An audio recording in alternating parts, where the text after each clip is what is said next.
Alors, Monsieur Bachar, il est pas en bon état, hein. Comme à l'image de cette affiche à l'écran là.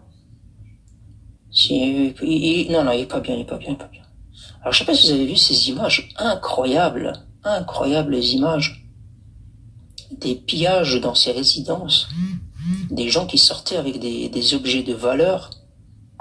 Euh, c'est assez impressionnant. Attendez, je vais fermer tout ce qui est sonore parce que j'entends trop de bip là. Ça me dérange. Attendez 2 secondes.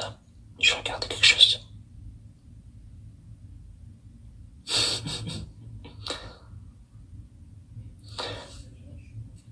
Ok, on va parler de la Syrie un petit peu. Mais les Algériens, je suis vraiment curieux d'écouter votre avis, hein. C'est très très important pour moi. Puisque vous êtes pas très rassurés ces derniers temps et je vais vous expliquer pourquoi. En tout cas, si vous l'êtes pas, ben, en tout cas, votre pouvoir, il l'est, hein. Alors, je vous explique un peu. Je vous apprends rien si je vous dis que le régime de Bachar, il a été éjecté du pouvoir, hein, depuis ce dimanche. Enfin, ça n'a pas commencé ce dimanche, évidemment. Euh, C'était après la prise de Damas, hein. Et tout le monde le sait, l'Algérie, c'est un des rares, un des seuls, un des derniers pays à avoir exprimé officiellement son soutien absolu, et je vais vous expliquer pourquoi c'était un des derniers, son soutien absolu avec le régime assassin de Bachar el-Assad. Et en plus, ils ont qualifié tous ceux qui s'opposaient à Bachar de terroristes. Donc, c'était juste quelques temps avant qu'il soit dégagé. Enfin, qu'il soit dégagé. Qu'il dégage lui-même, en fait. Personne ne l'a. Donc, moi, je me posais la question, j'étais en train de faire mes calculs, j'ai sorti mon petit carnet, et je me disais, mais il en reste encore combien des alliés au régime algérien? J'étais en train de compter, je me disais, je sais pas, les mois et les années passent, et les soutiens du régime algérien, ils s'envolent, et ils accentuent encore un peu plus son isolement. Ce qui est incroyable, j'ai un peu regardé les communiqués, c'est que le régime algérien, il a soutenu corps et âme ce qu'il a qualifié lui-même, hein, c'est pas moi, hein, ce sont ses termes, hein. Donc, son frère, il le dit lui-même, hein, donc le régime de Bachar, c'est son frère qui a bombardé son peuple, on le rappelle quand même. Hein. Et quand je vous dis que le régime Bachar a bombardé son peuple, c'est un des points communs avec l'Algérie. Quand on sait ce qui s'est passé durant la décennie noire. La décennie noire, c'est pas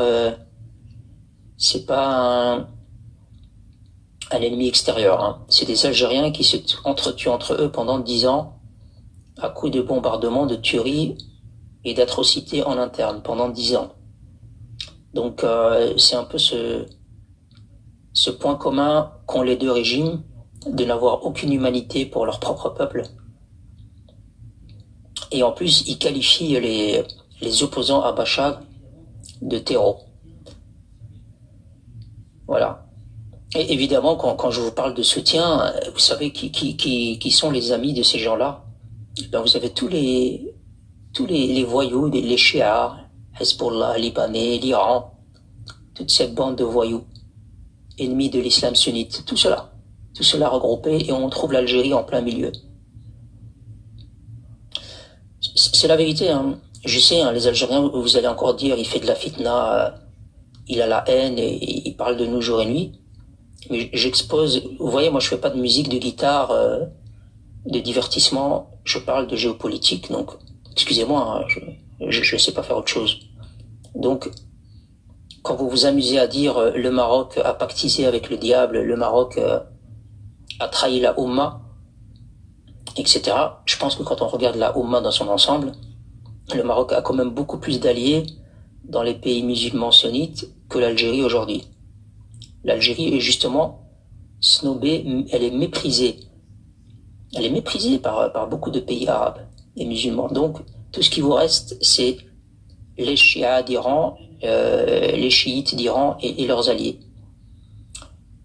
Et pour revenir à Bachag, ben, tout s'est joué en une douzaine de jours. Hein. Et c'est un tas de... D'après ce que j'ai pu lire, en tout cas, parce que moi, je ne suis pas spécialisé dans ce conflit, ni dans l'actualité des derniers mois, aux dernières années dans cette région. Mais apparemment, c'est toute une coalition de rebelles syriens, de Kurdes, de l'armée libérale, apparemment ils appellent ça comme ça, les Druzes, les islamistes, etc. Ils ont tous... ils ont tous fait front. Et du 27 novembre jusqu'à ce dimanche, eh ben, ils sont passés à l'offensive pour chasser Bachar el-Assad de Damas.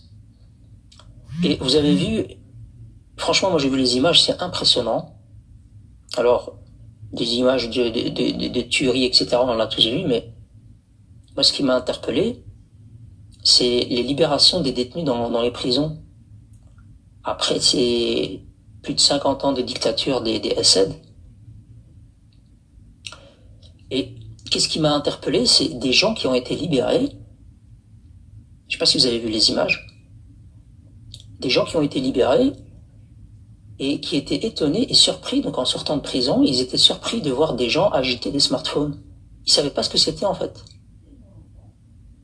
Je vous assure, hein, il y a des gens qui sont en prison depuis tellement longtemps qu'en sortant, ils ont vu des gens en train d'agiter leurs bras avec des appareils sur eux. Ils se disaient, mais c'est quoi ce truc? Il y a des gens qui étaient dans des souterrains. Salam alaikum. Alaikum salam arti. Il y a des gens qui étaient, je vois pas tous vos commentaires, hein, je vous salue tous. Il y a des gens qui étaient dans des souterrains, emprisonnés dans des souterrains. Et ils n'arrivaient même pas à se mettre debout, en fait. Donc c'était tellement étroit et pas assez en hauteur pour qu'ils se mettent debout.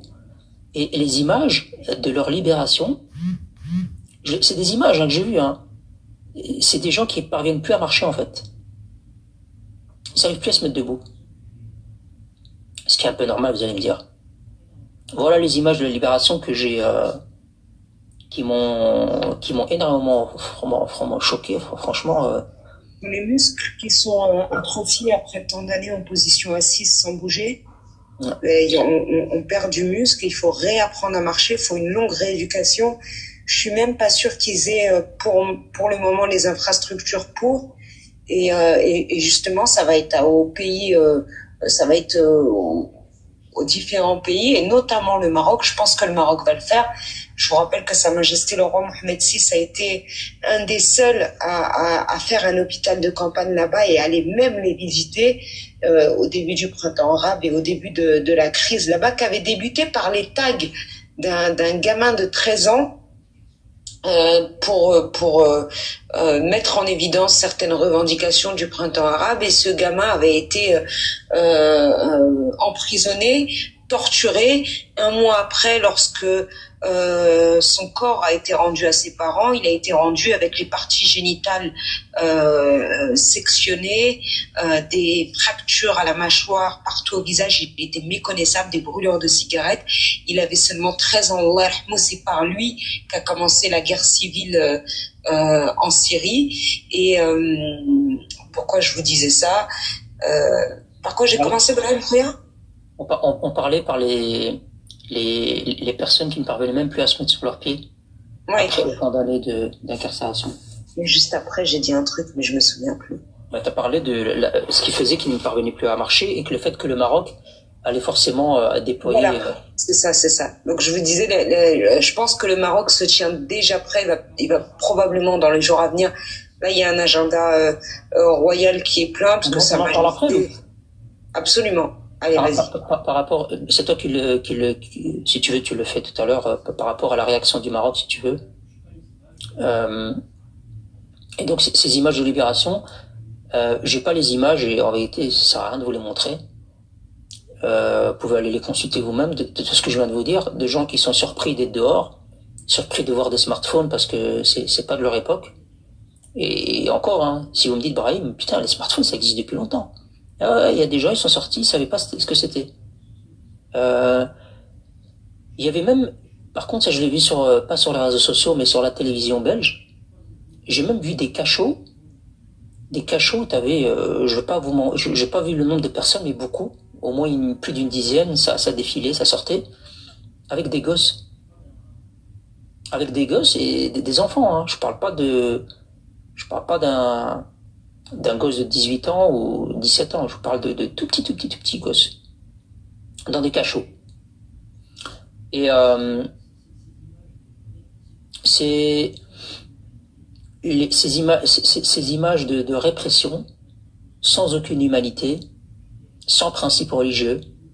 Comment tu peux mettre un gosse dans un cachot?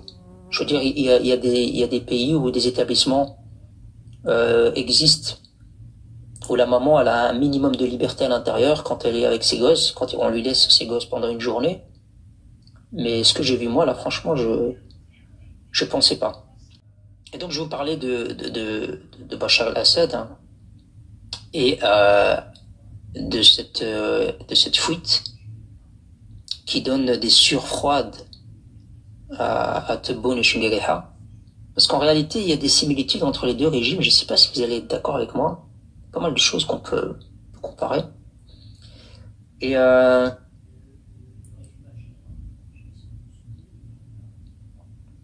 le régime algérien, je ne sais pas si vous vous souvenez, il y a je ne sais plus si tu as la date, il me semble que c'était en novembre 2022, il me semble, ou peut-être un peu avant, je ne sais plus.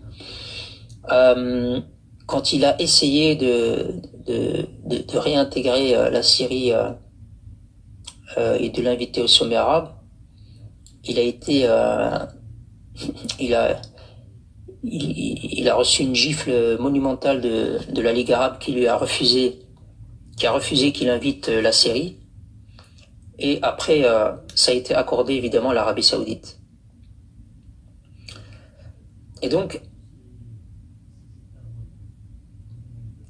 en fait, quand vous regardez un peu ces États voyous, comme il y en a eu d'autres avant, c'est tout le temps les mêmes fins. C'est à chaque fois des fuites honteuses, comme ça.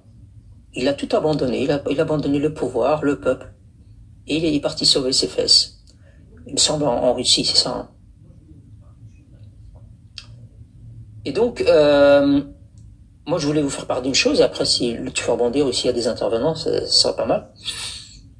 J'ai regardé un peu les communiqués de presse, les communiqués officiels,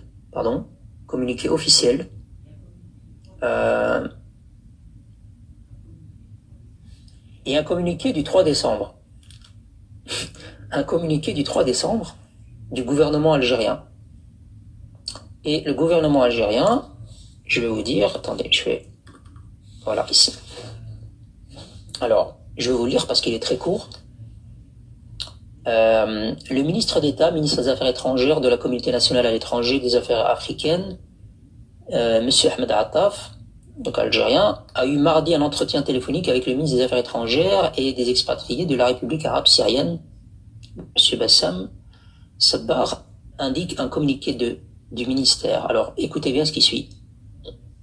L'appel a permis à Monsieur le ministre d'État de prendre connaissance des derniers développements de la situation dans le nord de la Syrie et de réaffirmer la position constante de l'Algérie, gouvernement et peuple, et sa solidarité absolue avec la République arabe syrienne, pays frère, face aux menaces terroristes qui guettent sa souveraineté, son unité, son intégrité territoriale, sa sécurité et sa stabilité, précise le communiqué. De son côté, le ministre syrien a adressé ses vifs remerciements à l'Algérie pour sa solidarité et son appui à la demande formulée par les autorités syriennes pour la tenue d'une réunion d'urgence du Conseil de sécurité des Nations Unies et l'introduction d'une clause sur les derniers développements en Syrie lors de la prochaine réunion d'urgence du Conseil de la Ligue arabe au niveau ministériel, selon la même source. Alors, tous les médias, ça c'est un petit paragraphe, hein. Alors, tous les médias de presse algériens et autres ont décortiqué en disant que les opposants à Assad étaient des terroristes, etc., etc. C'était le 3 décembre. Et comme par enchantement, le 8 décembre, hier, recommuniqué, vous allez voir que les mots ne sont plus les mêmes, L'Algérie suit avec grande attention les récents développements de la situation et les changements accélérés en cours, en République arabe syrienne et appelle toutes les parties syriennes à l'unité et à la paix et à œuvrer pour la préservation de la sécurité, de la stabilité du pays et de l'unité et de l'intégrité de son territoire. Tiens. Ça y est, là ils font de la diplomatie, là c'est propre. Là il y a plus de terrorisme, il y a rien. Maintenant toutes les parties, elles doivent négocier. L'Algérie, elle est en mode pays observateur. Elle est plus en mode on condamne tous les opposants à Bachar et on les accuse d'être des terroristes, etc. L'Algérie réaffirme son soutien au peuple syrien frère avec lequel le peuple algérien partage des pages lumineuses d'une histoire commune fondée sur la solidarité et l'entraide. Bon, ça c'est la formule, c'est la petite cerise sur le gâteau. L'Algérie appelle également au dialogue entre les enfants du peuple syrien. Attention, hein, je ne sais pas s'il y a des Syriens qui nous écoutent, peut-être pas, mais ce live est enregistré et va être diffusé sur YouTube comme d'habitude. S'il y a des Syriens qui nous écoutent, sachez que l'Algérie, quand elle appelle également au dialogue entre les enfants du peuple syrien, il y a quelques jours, le 3 décembre, elle insultait une partie du peuple syrien, ceux qui cherchaient à dégager ce criminel Bachar, et elle qualifiait ceux qui tentaient de le déloger de terroristes. Donc je vous dis ça, je vous dis rien, vous avez vos doigts et vos claviers et votre cerveau pour aller vérifier ce que je raconte, et vous allez voir un peu l'hypocrisie de ce régime qui se vérifie une fois de plus. Dans toutes ses composantes, les invitant à faire prévaloir les intérêts supérieurs de la Syrie, pays frère, à préserver les biens et les ressources du pays et à se tourner vers l'avenir pour bâtir un pays rassembleur doté d'institutions issues de la volonté du peuple syrien, loin de toute ingérence étrangère. Moi, j'ai vu des vidéos de Syriens qui disaient à l'Algérie, c'est votre tour, vous êtes les prochains sur la liste. Alors, les Algériens qui disaient ça, c'est pas eux qui allaient débarquer en Algérie, évidemment, mais ils disaient que le régime voyou d'Alger était le suivant sur la liste. Ouais, je vous assure, les Algériens, allez vérifier vous-même. Moi, ce que je vous demande, c'est juste de vous confronter face à vos réalités et de regarder ce qui vous représente. Et de dire, ah ben tiens, je vais aller voir 3 décembre. Ouais, c'est vrai qu'on les a traités de terroristes, les autres là. Et d'aller vérifier le 8 décembre. Ah, c'est vrai qu'on les appelle plus terroristes là, du coup. Qu'est-ce qui s'est passé entre-temps? Je sais pas. La position du Maroc, il me semble, depuis 2012, est restée inchangée. Il me semble que c'est depuis 2012. La position du Maroc, elle est restée inchangée. On va pas un jour attaquer et un autre jour leur dire les différentes parties du peuple algérien, du peuple syrien. Alors, la question qu'on se pose aujourd'hui, la question que je me pose, est-ce que véritablement, après l'autre tu peux reformuler hein, si tu veux, pas de souci. Est-ce que véritablement, d'abord on va parler de la réaction marocaine, et après si les intervenants, non c'était pas ça. On va parler de la réaction. Moi je crois que j'ai la petite réaction de Nasser Bourgueta. Si vous voulez on l'écoute. J'espère que je l'ai. J'ai pas parlé trop vite. Attendez. Normalement je devrais avoir l'intervention. Attendez. Je vais vous faire écouter peut-être l'intervention.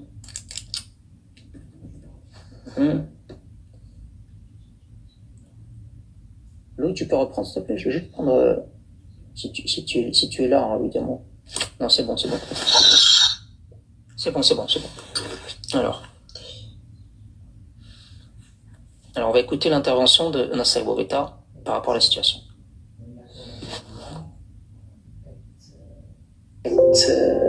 المملكة المغربية كتتمنى أن هذه التطورات تجيب لسوريا الاستقرار، تجيب للشعب السوري ما يحقق تطلعاته. المملكة المغربية بطبيعة الحال كتتابع عن قرب التطورات المتسارعة، التطورات المهمة اللي كتشدها سوريا. المملكة المغربية تعليمات من جلالة الملك محمد السادس كان موقفها واضح دائما في الحفاظ على الوحدة الترابية، على السيادة الوطنية وعلى وحدة الشعب السوري. كان هذا موقف ثابت وكيبقى موقف ثابت للمملكة المغربية. المملكة المغربية كتتمنى أن هذه التطورات تجيب لسوريا الاستقرار، تجيب للشعب السوري ما يحقق تطلعاته، وتجيب لسوريا تنمية ومستقبل أفضل. Voilà, c'est la réaction de ministre Nasser Bourita. Je sais pas, j'avais une autre vidéo en fait où il parlait de choses, mais je pense que c'est celle-là, hein, ouais, c'est la dernière intervention, c'est celle-là. Donc ceux qui comprennent pas l'arabe, il a juste souhaité au peuple syrien une stabilité, un avenir meilleur, le développement, etc., etc., etc. Donc on fait les choses par étapes, mais évidemment, c'est quand même une période cruciale où il faut plutôt observer ce qui se passe et ne pas se précipiter comme les guignols d'à côté là qui font 6 communiqués par jour. Brahim, attends, je lis les commentaires. C'est Maroc Patriotique, ta chaîne YouTube. Non. Je vous la donnerai après. C'est pas ça, ça c'est le site internet. Mais sur le site internet, tu peux trouver le lien à droite. Donc c'est possible aussi. Donc les similitudes que je retrouve entre les deux régimes, vous avez merci Maroc, vous avez un régime voyou qui a torturé, qui a réprimé son peuple et qui a fait des millions de Syriens ont fui. Et côté algérien, la même chose. Côté algérien, la même chose. Une décennie noire où ce régime a égorgé, a sacrifié son propre peuple et qui continue d'ailleurs aujourd'hui à réprimer les Kabyles et à les faire taire. Et donc n'oubliez pas les Algériens que c'est pas parce que vous avez le soutien de la Russie, c'est pas parce que vous avez une armée, c'est pas parce que vous avez l'Iran derrière vous que forcément il peut rien vous arriver. Tiens, en quelques jours comme ça, hop, il y a tout qui s'envole. Sans savoir d'où ça vient.